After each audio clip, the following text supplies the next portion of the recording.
just said, like, it's usually starts with my partner alliances team that kind of owns this stuff. And eventually I'm trying to get the bigger part of the business to do it, usually somewhere around my CMO or in the marketing team.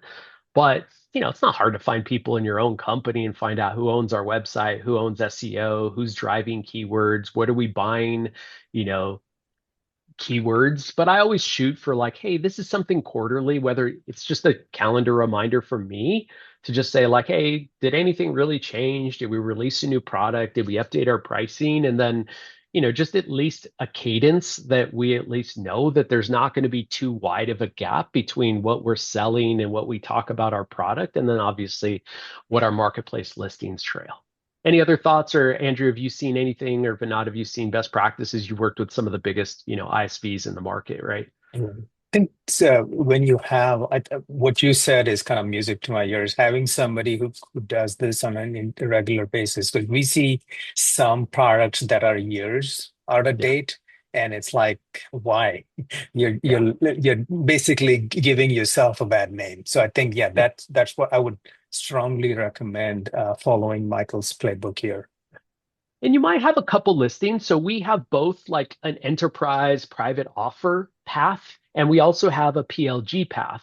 And so it's pretty typical to have two listings. I know AWS is going to make improvements and strides that I can do mechanically both things with one listing. But, if you think about it, if you go to our website, you don't see our, scaled enterprise pricing or economies. You're seeing the PLG pricing. And so that's the most important pricing on our marketplace listing. If you went to our website and you see pricing, you're going to see the exact mirror on our AWS marketplace listing. And that's the path to where customers start. It's pay as you go.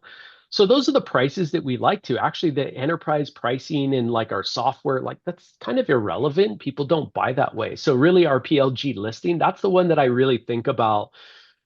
Those are the kind of companies that aren't really engaged with us. So that listing is really important to me to describe kind of the working backwards problem. What are the use cases and the what's people doing and like what's the pricing? And because they're making a decision without us being involved. And so I want that to be as easy. And then the other thing, PLG is a real intention. So if you don't already have that, usually it's someone in your engineering team, your marketing team. There's special roles sometimes that exist in the company and the product. Find those people as well, because the wiring for your PLG and the wiring for your demand generation and I recently said this because Vinod, we're in your program. It's like, I got a bucket of like $20,000 of MDF. Like, I need help spending this. And it's not hard for my CMO to be like, yeah, yeah, I'll help you spend it over here. What do I need to do? What do we need to do to get this money? And I said, basically, just do what you're doing, but I'm going to enhance your budget.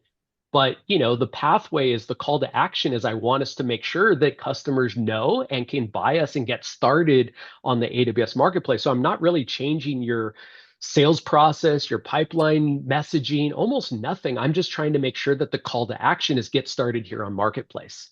And so CMOs love that, Yeah. right? Like they're already constrained for resources and budget. So this is an easy way to like get them thinking, well, that's great. How do I get more? What else could we be doing? And you just get you become more of a strategic resource in your company the more you're interacting with more of these business leaders.